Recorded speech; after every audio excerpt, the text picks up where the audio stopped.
Good morning class. तो next topic है animal tissue, जो क्लास 9th है उसका बायोलॉजी का सेकेंड चैप्टर और साइंस का 6th चैप्टर जिसका नाम टिश्यू है। प्लांट टिश्यू हमने पीछे वीडियो में देखा, एनिमल टिश्यू स्टार्ट करते हैं। When we breathe we can actually feel the movement of our chest. जब हम सांस लेते हैं तो अपने चेस्ट का मूवमेंट होता है। How does this body part move, तो ये बॉडी जो पार्ट्स हैं कैसे मूव करते हैं। For this we specialise cell called muscle cells, इनके लिए एक स्पेशल सेल होती है जिन्हें मसल सेल कहते हैं।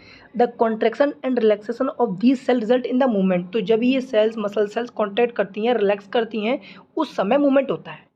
ठीक, ये देखो, ये स्टोमक है, फिर उसके अंदर ये मसल गए, फिर मसल फाइबर गई, और फिर एक सेल है जिसके अंदर मसल फाइबर और न्यूक्लियस है। तो ये दिखाएगा कि मसल फाइबर कैसी होती हैं और इनके द्वारा ही मूवमेंट होता है।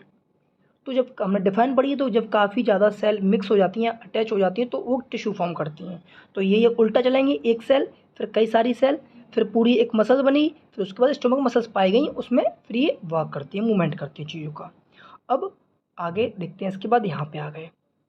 ठीक है, during breathing we inhale oxygen, जब हम सांस लेते हैं तो ऑक्सीजन को अंदर लेते हैं। वेयर डज दिस ऑक्सीजन गो, ये ऑक्सीजन कहाँ जाती है, हम लोग जानते हैं कि it is absorb in the lungs and then is transport to all the body through blood. हम लोग पता है जो ऑक्सीजन हम सांस लेते हैं वो लंग्स में जो एल्वोलाई होती हैं वो एब्जॉर्ब करती हैं, और वो एल्वोलाई ब्लड के रास्ते पूरे बॉडी में जाती हैं। Why would cell need oxygen, अब क्वेश्चन है कि सेल को ऑक्सीजन क्यों ज़रूरत है। तो हमने पढ़ा था कि जो माइटोकॉन्ड्रिया है इसका काम है एनर्जी को बनाना, एटीपी को बनाना। तो एटीपी बनने के लिए ऑक्सीजन चाहिए, तो यही ऑक्सीजन माइटोकॉन्ड्रिया में जाती है, फिर माइटोकॉन्ड्रिया एटीपी देता है, उससे फिर हम चलते हैं। नेक्स्ट देखते हैं, blood flow and carries various substance from one part of body to another. Blood का काम है एक पार्ट से दूसरे पार्ट्स में चीज़ों को भेजना। For example, it carries oxygen, blood oxygen carry करता है। फूड हर एक सेल में पहुंचाता है। It also collect waste from the all part of the body and carries them liver a kidney from the disposal. और जितने भी बॉडी में बेकार की चीज़ें होती है, वेस्ट मटेरियल होता है, ब्लड के रास्ते वो आता है लिवर में और डिस्ट्रॉय होगा, या फिर किडनी के रास्ते वो बाहर हो जाएगा। ये एक ब्लड का एग्जाम्पल हो गया। Next, blood and muscle are both example of tissue found in our body. तो ये इसलिए बताया गया है मसल्स और ब्लड का एग्जाम्पल कि ये दोनों टिश्यू हैं। On the base of function they perform we can think different types of animal tissue. तो फंक्शन के बेसिस पे हम अभी सोचते हैं, देखेंगे कि अलग अलग तरीके से टिश्यू पाए जाते हैं। अब एनिमल टिश्यू में, यानी एनिमल में अलग अलग तरीके से टिश्यू पाए जाते हैं। पहला इपिथेलियल टिश्यू, ये है connective tissue, muscular tissue, nervous tissue. और ब्लड भी एक तरीके से कनेक्टिव टिश्यू है, और मसल है वो मस्कुलर टिश्यूज मिलकर बनती हैं। अब एक नॉर्मली हम देखते हैं कि कितने प्रकार के टिश्यू हम आज कवर करेंगे, तो चलो देखते हैं इसको। तो ये है, इतना हम पढ़ेंगे। एनिमल टिश्यू पहला पढ़ा, epithelial tissue, muscular tissue, connective tissue, nervous tissue. Epithelial में squamous tissue, cuboidal tissue, columnar tissue, ciliated tissue और ग्लैंडुलर टिश्यू। जबकि ग्लैंडुलर 9th में नहीं है, केवल ये 4 हैं जो हम अभी देखेंगे। स्क्वैमस फ्लैटन होते हैं, क्यूबोइडल क्यूब रूप में होंगे, कॉलम्नार टॉल होंगे या पिलर लाइक होंगे, सिलेटेड सीलिया की तरीके से इसमें स्ट्रक्चर होगा इनका। ठीक है, अब किस पे आते हैं, मस्कुलर पे। मस्कुलर 3 तरह की होती हैं, स्ट्रिएटेड मसल्स जो वॉलंटरी मसल होंगी, नॉन स्ट्रिएटेड मसल जो इनवॉलंटरी होंगी, हमारे बस में नहीं होंगी, कार्डियक मसल जो हार्ट की मसल्स रहती हैं। तो ये मस्कुलर टिश्यू हैं, striated muscular tissue, non striated muscular tissue और कार्डियक मस्कुलर टिश्यू। इनको हम देखेंगे जो आपकी किताब में है। उसके बाद में कनेक्टिव आता है। तो कनेक्टिव में आपकी किताब में एरोलर टिश्यू दिया गया है, एडिपोज टिश्यू दिया गया है, फ्लूइड दिया गया है, और फ्लूइड में ब्लड है और लिम्फ है। और स्केलेटन में बोन और कार्टिलेज। कार्टिलेज 3 होती हैं, हाइलिन, फाइब्रस, कैल्सिफाइड। इतना कवर करेंगे। नर्वस में केवल एक दिया गया है, नर्व सेल को डिस्क्राइब किया गया है कि नर्व सेल में क्या क्या पाई जाती हैं और कैसे एक मैसेज ब्रेन तक पहुंचता है या ब्रेन से वापस आता है। ये हम सब अभी कवर करेंगे। तो चलो स्टार्ट करते हैं। उससे पहले हम इन सब के फंक्शन देख लें कि इपिथेलियम का, मस्कुलर का, कनेक्टिव का, नर्वस का फंक्शन क्या होता है। तो ये देखिए, इपिथेलियल टिश्यू है, कनेक्टिव टिश्यू है, मस्कुलर टिश्यू है, नर्वस टिश्यू है। इपिथेलियल प्रोटेक्ट करेगा चीज़ों को, एब्जॉर्ब करवाएगा, सिक्रेशन करेगा, सेंसरी में हेल्प करेगा। कनेक्टिव में सपोर्ट, बाइंडिंग करवाएगा, ट्रांसपोर्ट ऑफ सब्सटेंस करेगा और इम्यूनिटी स्ट्रॉन्ग रखेगा। मस्कुलर टिश्यू का काम क्या है? मूवमेंट करवाना, लोकोमोशन करवाना। नर्वस टिश्यू क्या है? कंडक्शन ऑफ नर्व इम्पल्स और एक दूसरे बॉडी को कोऑर्डिनेट करके रखना और कंट्रोल में रखना। इन्हीं को अब हम क्लास 9 की किताब में जो है उसको डिटेल में देखेंगे। चलो तो स्टार्ट करते हैं अब बुक के हिसाब से। तो स्टार्ट करते हैं। पहला एपिथेलियल टिश्यू। द कवरिंग और protective tissue in the animal body are called epithelial tissue. जो भी टिश्यू की जो भी एनिमल बॉडी है उसकी कवरिंग होगी या उस बॉडी को प्रोटेक्ट करने के लिए जो टिश्यू होंगे उसे एपिथेलियल टिश्यू कहेंगे। सिंपल में कहें covering of animal body is known as epithelial tissue. Epithelium cover most organ. Epithelium बहुत सारे ऑर्गन को कवर करके रखती है। कैविटीज़ जो गड्ढे हैं अपने बॉडी के अंदर उनको कवर करके रखती है। It also form a barrier to keep different body system separate. और कई जगह पे ये बैरियर की तरीके से भी काम भी करती है चीज़ों को अलग करने में। जैसे द स्किन, जो हमारी स्किन है वो एक तरीके से एपिथेलियल टिश्यू से मिलके बनती है। क्यों? चीज़ें अंदर ना चली जाएं हमारे क्या कहते हैं इंटरनल पोर्शन में बॉडी के, इसलिए स्किन हमारी प्रोटेक्ट करती है चीज़ों को। लाइनिंग ऑफ माउथ, जो माउथ की लाइनिंग है एपिथेलियल टिश्यू से बनी है। Lining of blood vessel, blood vessel की लाइनिंग है एपिथेलियल टिश्यू से बनी है। लंग एल्वोलाई, जो एल्वोलाई होती हैं जहाँ ऑक्सीजन एब्जॉर्ब होती है और ब्लड को ट्रांसफ़र होती है, ये भी एपिथेलियल टिश्यू कवरिंग होगी। किडनी की ट्यूब्यूल की बाहरी कवरिंग एपिथेलियल की बनी होती है। लिखा हुआ है all are made up of epithelial tissue. ये सब एपिथेलियल टिश्यू बने होते हैं। Epithelium tissue cell are tightly packed. ये अच्छा एक पॉइंट है। एपिथेलियल टिश्यू हैं वो टाइटली पैक्ड होंगे और कंटिन्यूअस शीट के रूप में होंगे। They have only small amount of cementing material between them and almost no intercellular space. इनके अंदर सीमेंटिंग मटेरियल रहता है जिससे ये चिपकी रहती हैं और कोई भी इनमें स्पेस नहीं होता। तो 3 पॉइंट रखने एपिथेलियम के। पहला टाइटली पैक्ड होंगी, कंटिन्यूअस शीट होगी, सीमेंटिंग कमांड में होंगी, कोई भी स्पेस नहीं होगा। ऑब्वियसली एनीथिंग एंटरिंग और leaving the body must cross at least 1 layer of epithelium. सीधी सी बात है, कोई भी चीज़ बॉडी के अंदर अगर जाएगी तो सबसे पहले कम से कम एक एपिथेलियम की लेयर से उसे गुजरना पड़ेगा। तो इस वजह से जो ये पॉइंट कहा गया है, तो permeability of the cell of various epithelia play important role in regulating the exchange of material between the body and the external environment and also between different part of the body. मतलब तो ये important function है epithelial का कि exchange material होगा तो उससे गुजरना पड़ेगा और बाहर के इन्वायरमेंट और अंदर के इन्वायरमेंट में अलग अलग चीज़ें पाई जाएंगी। क्यों? बाहर का इन्वायरमेंट कुछ और है, अंदर कुछ और है। तो एक तरीके से ये बैरियर मान लो या फिर एक इसका रोल मान लो कि ख़राब की चीज़ें बॉडी के अंदर नहीं जा पाएंगी। ठीक। Regardless of type the type all epithelial is usually separated from the, वही चीज़ बोली गई है कि जो भी एक तरीके से बेसमेंट मेम्ब्रेन है जो चीज़ों को सेपरेट करती है। अब दूसरा क्वेश्चन ये आता है, अब एपिथेलियम के टाइप्स कौन कौन से होते हैं? वो अभी हमने कवर किए थे कौन कौन से टाइप्स होते हैं। तो वही बोला गया डिफरेंट एपिथेलिया, अलग अलग एपिथेलिया होते हैं जो 6.9 में दिया गया है। सो डिफरेंट अलग अलग स्ट्रक्चर हैं उनके, अलग अलग यूनिक फंक्शन है। Example in cell lining blood vessel और लंग एल्वोलाई, जो ब्लड वेसल की लाइनिंग है, लंग्स में एल्वोलाई हैं उनकी लाइनिंग है। Transportation of substance occur through the selectively peripheral surface, जो ये सब काम ट्रांसपोर्टेशन होगा कहाँ पे? ब्लड की लाइनिंग पे, एल्वोलाई की लाइनिंग पे। ये कौन से टिश्यूज मिलकर बनेंगी? तो वो है सिंपल स्क्वैमस टिश्यू। तो वही लिखा है देखो, this is called a simple squamous epithelium, जो एक स्केल रूप तरीके से होगी। ये है स्क्वैमस एपिथेलियम का डायग्राम।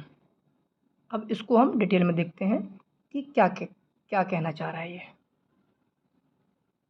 शुरू करें? ठीक है, ये देखो simple squamous epithelium cell are extremely thin.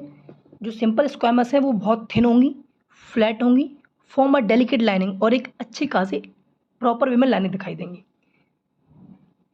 अब एक सिंपल वे में हम ये करते हैं, जो इतना पैराग्राफ है इसको ना पढ़ के इसमें लोकेशन और फंक्शन दी होगी वो हम एक दूसरे पेज में कवर कर लेते हैं, फिर इन पे आते हैं। एक सिंपल समझने के लिए पहले अलग से देख लेते हैं इनकी लोकेशन कहाँ है, ये काम क्या करती हैं, कौन? सिंपल। तो ये देखिए, जैसे अभी टाइप्स ऑफ एपिथेलियम में पहला स्क्वैमस है, तो इसकी location inner surface of mouth में मिलेगी, ऑसोफेक्स में मिलेगी, ब्लड वेसल में मिलेगी, एल्वोलाई में मिलेगी। इन जगह पे स्क्वैमस एपिथेलियम पाई जाएंगी। स्ट्रक्चर थिन होगा, स्मॉल फ्लैट होगा और सेमी पेरिफेरल मेम्ब्रेन से घिरी होंगी। काम क्या है? ट्रांसपोर्टेशन करना सब्सटेंस का। ठीक, ये हो गया किसका काम? स्क्वैमस एपिथेलियम का यही चीज़ अभी दर्शाई। तो ये देखिए यही बात कही गई है कि थिन होंगी, फ्लैट होंगी, एक लाइनिंग बनाएंगी oesophagus, lining of mouth covered with squamous epithelium. Skin जो बॉडी को प्रोटेक्ट करती है वो भी स्क्वैमस एपिथेलियम बनी हुई है। स्किन क्या हेल्प करती है, चीज़ें जो कभी कभी फट जाती है, हमारी स्किन फट जाती है तो चीज़ें अंदर ना चली जाएं, तो ये प्रिवेंट करती है एक तरीके से। कौन? स्किन जो स्क्वैमस एपिथेलियम बनी हुई है। अब नेक्स्ट है हमारी कौन सी? नेक्स्ट ये वाली है स्ट्रेटिफाइड स्क्वैमस। अब इसको देखते हैं थोड़ा। ये आ गया हमारी स्ट्रेटिफाइड स्क्वैमस एपिथेलियम। ये शेप है, ये स्ट्रक्चर है। आउटर लेयर ऑफ स्किन, जो आउटर लेयर स्किन की है उसकी बनी होगी। मैनी लेयर ऑफ सेल, इसमें काफ़ी लेयर्स होंगी। Prevention of wearing of organ, protection of, और प्रोटेक्शन का वो जो ऑर्गन होते हैं उनको प्रोटेक्ट करना। और ऑर्गन्स को कभी कभी क्या होता है, टूट फट ना जाए, उसको भी ये प्रिवेंट करती है। तो नॉर्मली जो स्क्वैमस स्ट्रेटिफाइड एपिथेलियम है वो आउटर लेयर ऑफ स्किन है। जो स्क्वैमस एपिथेलियम है वो inner surface of mouth, oesophagus, blood vessel, alveoli है। ये डिफरेंस था। अब नेक्स्ट देखते हैं नेक्स्ट किताब में कौन सा बोला। तो हमने दो चीज़ें देख ली कि ओसोफेगस था और माउथ, और एक और था क्या, एल्वोलाई। ये सिंपल स्क्वैमस की हैं। स्किन है वो स्क्वैमस एपिथेलियम बनी हुई हैं, लेकिन स्किन में कई सारी लेयर फॉर्म होती हैं जिसकी वजह से ये प्रिवेंट रोकती है वियर और टीयर को, मतलब ऑर्गन फट ना जाए किसी वजह से। तो ये काफ़ी अरेंज होती हैं, एक पैटर्न ऑफ लेयर होता है जिसे स्ट्रेटिफाइड स्क्वैमस कहते हैं। यानी अगर कभी क्वेश्चन पूछा जाए कि एग्जांपल ऑफ सिंपल स्क्वैमस का बताओ और एग्जांपल ऑफ स्ट्रेटिफाइड स्क्वैमस का बताओ, तो हम बताएंगे क्या, स्ट्रेटिफाइड का बताएंगे स्किन, और सिंपल स्क्वैमस का बताएंगे हम क्या, ओसोफेगस और माउथ की लाइनिंग। अब नेक्स्ट देखते हैं नेक्स्ट क्या है। ठीक, वेयर एब्जॉर्प्शन एंड सिक्रेशन अकर, जहाँ एब्जॉर्प्शन होगा चीज़ों का, सिक्रेशन होगा चीज़ों का।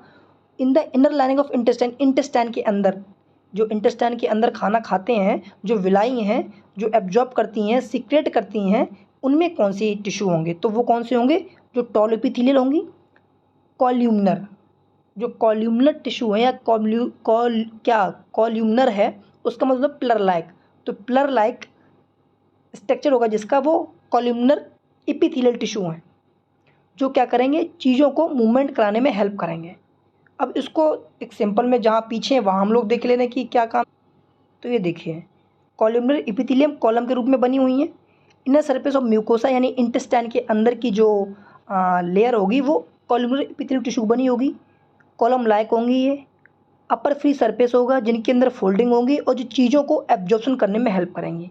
तो दो काम हो गए, सिक्रेशन ऑफ डाइजेस्टिव जूस और एब्जॉर्प्शन ऑफ न्यूट्रिएंट। तो कॉलमनर एपिथेलियम का दो काम होते हैं कि सिक्रेशन करवाता है डाइजेस्टिव जूस का और एब्जॉर्प्शन करवाता है। तो ये हमने अभी देख लिया। अब तो वापस आते हैं हमने, तो ये हमने देख लिया। अब आगे कॉलमनर काम क्या हो गया, प्लर लाइक होंगी और ये इंटेस्टाइन में पाई जाएंगी, जो क्या करवाएंगी, सीक्रेट करवाएंगी चीज़ों को और एब्जॉर्प्शन करवाएंगी। नेक्स्ट है in the respiratory tract the columnar epithelium tissue also cilia. अब जो हमारी रेस्पिरेटरी ट्रैक्ट होती है, जो श्वास नली वाला रास्ता है, उसमें हेयर लाइक प्रोजेक्शन रहेंगे, यानी सीलिया के रूप में, हेयर के रूप में। तो उनमें क्या चीज़ों को म्यूकस है जो पुश करने के लिए, बाहर आने के लिए, इसमें अलग प्रकार के टिश्यू एपिथेलियम टिश्यू होंगे, उसका नाम है सीलिएटेड कॉलमनर एपिथेलियम। इसको फिर वहीं पीछे समझते हैं कि क्या कहना। तो यहाँ पे आ गए ciliated epithelium, inner surface of respiratory tract, location respiratory tract होगी, श्वास नली होगी, ठीक। हेयर लाइक इसमें स्ट्रक्चर होगा, छोटे छोटे से। ये क्या करेंगे, म्यूकस को जब हवा बाहर अंदर जाएगी उस समय गंदगी अंदर ना चले जाए, तो गंदगी को हेयर्स रोक के रखते हैं, केवल सांस ही, वो ऑक्सीजन ही अंदर जाती है। तो एक तरीके से क्या, हमारे एयर पैसेज को साफ करती हैं। कौन, सीलिएटेड एपिथेलियल टिश्यू। अब आगे देखते हैं किताब में। तो हमने कितने, अभी 3 पढ़ लिए कि 4 पढ़ लिए। देखते हैं, सिंपल स्क्वैमस एपिथेलियम पढ़ लिया है, ओसोफेगस माउथ रहेगा। स्ट्रेटिफाइड स्क्वैमस एपिथेलियम पढ़ लिया है, स्किन रहेगी। कॉलमनर प्लर लाइक एपिथेलियम पढ़ लिए हैं, जो इंटेस्टाइन में पाई जाएंगी। अभी पढ़ा हमने सीलिएटेड कॉलमनर एपिथेलियम, जो हमारे रेस्पिरेटरी ट्रैक्ट में पाई जाएंगी। लास्ट बचा है क्यूबोडल एपिथेलियम। ये जैसा नाम है तो ये क्यूब शेप में होंगी। लाइनिंग ऑफ किडनी, जो किडनी की लाइनिंग है वहाँ क्यूबोडल टाइप की मिलेंगी, एंड जो मैकेनिकल सपोर्ट करवाएंगी। सैलिवरी ग्लैंड के डक्ट में मिलेंगी, दो जगह यहाँ किडनी बोली गई है और सलाइवरी ग्लैंड्स में हमारे कौन से क्यूबिडल एपिथेलियम पाए जाएंगे। लास्ट में ग्लैंडुलर भी होंगी जो ग्लैंड सेल के नाम से जानी जाएंगी। ये देखो, ठीक, इन दोनों को हम वहाँ देखते हैं सिंपल में समझने के लिए। ये यहाँ देखिए, क्यूबिडल एपिथेलियम जो ट्यूब्यूल ऑफ किडनी या नेफ्रॉन सीधी, ये कहाँ मिलेंगी, नेफ्रॉन में और सलाइवरी ग्लैंड्स में। सेल ये क्यूबिडल शेप में होंगी। ये रीएब्जॉर्प्शन करवाएंगी चीज़ों का, जिससे यूरिन बाहर निकल सके या सलाइवा का सिक्रेशन कराएंगी, कौन, क्यूबिडल एपिथेलियम। और ग्लैंडुलर भी पढ़ा था हमने, इनर लेयर ऑफ स्किन पाई जाएंगी जो सिक्रेशन करेंगी ऑयल का या पसीने का या म्यूकस का। तो इस तरीके से हमने कितने प्रकार की देख ली types of epithelial, squamous epithelium, stratified epithelium, glandular epithelium, columnar epithelium, ciliated epithelium, cuboidal epithelium. ठीक, स्क्वामस कहाँ मिलेंगी, inner surface of mouth, oesophagus, blood vessel, alveoli. Stratified epithelium कहाँ मिलेगी, outer layer of skin. Glandular epithelium कहाँ मिलेंगी, inner layer of skin. Columnar epithelium कहाँ मिलेगा, inner surface of mucous यानी इंटेस्टाइन में। सिलेटेड एपिथेलियम कहाँ मिलेंगी, हमारी सिलेटेड एपिथेलियम कहाँ मिलेंगी, सिलेटेड वाली कहाँ मिलेंगी, inner surface of respiratory tract. Cuboidal epithelium कहाँ मिलेंगी, नेफ्रॉन में, सलाइवरी ग्लैंड्स में। ये लोकेशन हमने अपने किताब के अकॉर्डिंग पढ़ ली। हमने इस तरीके से एक पार्ट अपना ख़त्म कर लिया।